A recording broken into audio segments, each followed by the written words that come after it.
السلام عليكم وصحة رمضانكم. اليوم معنا طبق رمضاني كروي شاهي. التشكيلة المثالية للجولة 18 من الرابطة المحترفة الأولى موبيليس. من هم الأبطال المتألقون والنجوم الذين خطفوا الأضواء؟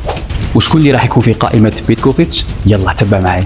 نبدأ بالحارس أو بالأحرى الجدار الحديدي عبد الرحمن مجادل من بيشلف. تصديات خرافية، ردود أفعال سريعة، وثقة تجعل أي مهاجم يفقد شهيته التهديفية. مش مدرب فقط، حتى الجماهير تقول مجادل للمنتخب. خط الدفاع إسلام شحرور مولودية البيض. القائد الصلب شحرور قاد فرسان البيض لفوز تاريخي على اتحاد العاصمة. دفاع قوي زائد شخصية قيادية تساوي مكان في التشكيلة المثالية. أشرف عبادة أولى بيشلف. ثاني مرة على التوالي في التشكيلة. عبادة واحد من أفضل المدافعين في البطولة، والناخب الوطني يراقبه عن كثب. هل نشوفه قريبا مع المنتخب؟ جمال بالعمري ترجي مستغانم. الخبرة والقتالية في مدافع واحد. بالعمري حائط ترجي مستغانم. كان صمام أمان في فوز مهم على اتحاد خنجلة، لكن الصدمة كاميرا كاشي في أول نهار في رمضان.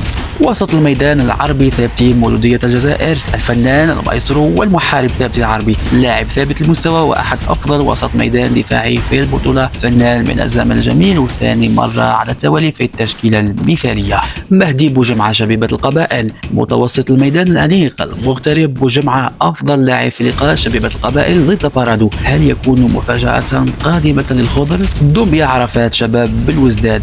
محرك خط الوسط النفاثة الإيفوارية دومبيا عرفات. نقطة قوة شباب الوزداد في الاختراقات السريعة. هل نراه يوما ما في أوروبا؟ شكيب عوجان ترجي مستغانم. مايسترو وسط الميدان وصاحب البصمة الفنية. عوجان سجل هدفا عالميا وأثبت أنه من أحسن صفقات الترجي هذا الموسم. في خط الهجوم محمد سيديري مولودية البيض. قناص الفرص محمد سيديري سجل ومرر تمريرة حاسمة. مهارة لمسة ومستوى ثابت. أيمن محيوس شباب بالوزداد. المهاجم القناص محيوس تحت أنظار بيتكوفيتش ب 13 هدفا هذا الموسم. هل نراه في قائمة المنتخب قريبا؟ وزينون كيبري مولودية الجزائر. الأسد الإيفواري سجل هدف التعادل لكنه تعرض لإصابة، تمنية له بالشفاء العاجل. إذا كانت هذه تشكيلتنا المثالية للجولة 18 حسب موقع شبكة سبور. لكن الكرة الآن عندكم. من هو نجم الأسبوع في نظركم؟ ومن يستحق مكانا في المنتخب؟ اكتبوا لنا في التعليقات وصحفتكم.